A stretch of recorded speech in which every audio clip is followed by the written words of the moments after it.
કે મારી આ 52 વીઘાનો બગીચો તારો અને બગીચાની માલિક આ ફૂલડા મારી તારા છે કેવું સાવણ મેળડી હું કાંજાના કઈ ભાગ લાગી ગઈ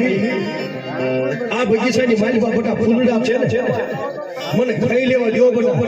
અને ખાઈને દો બટા બગીચાની માલિક 5 ફૂલડા નો વધારી દઉં ને અને ખાઈ લઉં અને પછી મારી રોજી વસ્તીને જો બટા સાની નો રાખતી દઉં ને એ તેથી મને સાવણ મેળડી ને ખોટ લાગે મારી ના હા મને